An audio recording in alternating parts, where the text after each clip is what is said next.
Google and government controls in China. We begin with this report from Faisal Islam of Independent Television News. Google, no longer an upstart internet search engine, but now the world's biggest media company by stock market value. The company's mission, it says, is to make the world's information universally accessible. Today it relaunched Google China for the Asian giant's 100 million users of the internet. Yet uniquely, Google.cn is its first self-censoring search engine, filtering out information not approved by China's communist authorities. The company said it had done so in response to local Chinese laws, but huge amounts of information inconvenient for the Chinese authorities have been edited out. Anybody with an internet connection can see for themselves. Go to google.com, any Google site around the world, and type in Tiananmen Square, and you get 1.7 million results. And the top 5 are all about the brutal repression of the democracy demonstrations of 1989. But the new Google China site, launched today, type in the same thing, only 13,000 results, and in the top 10, no mention whatsoever of the events of 1989. Similarly, searching for Falun Gong, the religious organisation banned in China, yields the same result. Human rights campaigners are furious at what they say is a sellout. Google have always prided themselves on their ethical image, but that image is now in smithereens and they're colluding with a repressive regime. It's not just Google's funky image at risk. Google's success is built upon its democratic search technology, rankings determined by an objective mathematical formula rather than advertising dollars. But Google China changes that. And it was less than 2 years ago that founder Sergey Brin told Channel 4 News that it wouldn't let its ethos be compromised in China. China has a variety of filtering mechanisms for the internet, and maybe some specific to Google now, but certainly there are no trade-offs involved. China's never hidden its extensive laws to control information, but new technologies have led to a greatly ramped-up effort. Some 30,000 internet police prowling the information superhighway for offending articles, blogs and text messages. The ethical difficulty for Google is that this censorship effort is now being carried out not by this so-called Great Firewall of China, but by its own computers in California. And Jeffrey Brown. And joining me to talk about Google and China is Rebecca McKinnon, a fellow at the Berkman Center for Internet and Society at Harvard.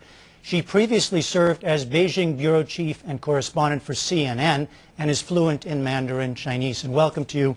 Rebecca, this is being called voluntary self-censorship, but how does Google decide which sites and which terms to keep away from the site? Well, we're assuming that they're going to be making this decision in the same way that all other Chinese internet companies and other companies doing this kind of business in China like Yahoo are making that decision, which is maintaining a very large and long list, which is kind of built throughout the industry. The government doesn't actually come to you and give you a list and say these are the banned terms. But there's a list that's maintained amongst these internet companies, and kind of privately people compare. And then if it turns out that you failed to censor enough, you get phone calls from the authorities asking you to add some things to your list and so on. So it's kind of an organic process. It's very untransparent. I think one thing that many people are hoping to see or going to be very interested to see is how transparent Google ends up being about what it's censoring and why, because all other companies operating in China in this way at this point are not telling their users why they're censoring, what they're censoring, and what the list is. In this case, in fact, Google is going to tell a viewer that the site has been taken down, quote, in response to local laws and regulations, right? Is that sort of a compromise by Google? Well, that does seem to be a step that they are taking towards being a bit more honest with the users than any of their competition is being.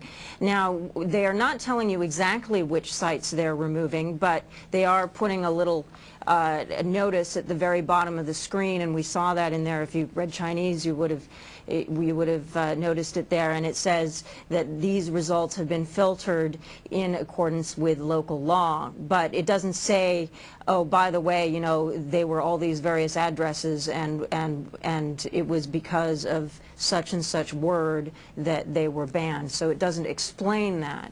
So it will be very interesting to see how Google goes forward in terms of how transparent it is about its processes. Now, clearly the Chinese market is important for Google and other search companies, but why does Google say that it agreed to this deal? What's their argument for it? Well, their argument is that this was necessary for them to do to make this information available to Chinese users. Now, that's not entirely true because, of course, Google has been accessible to Chinese users already via its service that has been hosted in the United States. And the experience is that a Chinese user would go and do a Google search, and then a certain percentage of their results might be impossible to click through. They'd try and click onto the link, and then it would be blocked on the Chinese internet service end, so that they just wouldn't get through to anything. They'd get an error message. And now what's happening is that Google is doing that censoring for the user and for the government to a certain extent, so that the users aren't clicking on these dead links all the time that end up being censored by the Chinese government. They claim that they're doing this for the users to improve their experience. However, they are certainly, and what is a great concern is every time another company goes and complies with censorship internally and agrees to have their own employees doing this kind of censorship, it institutionalizes censorship, it legitimizes it, it creates a business and management model for censorship within these types of internet service companies that, you know, there is some concern that if they're doing it for the Chinese market, might that model also increasingly be applied elsewhere? Well, when you look at the criticism that came because of this, and we just heard a little bit of in that setup, there was a lot of it. It was immediate. Is there were some suggestions that Google and these other companies do have some power if they band together to confront the Chinese government with a policy on searches and technology.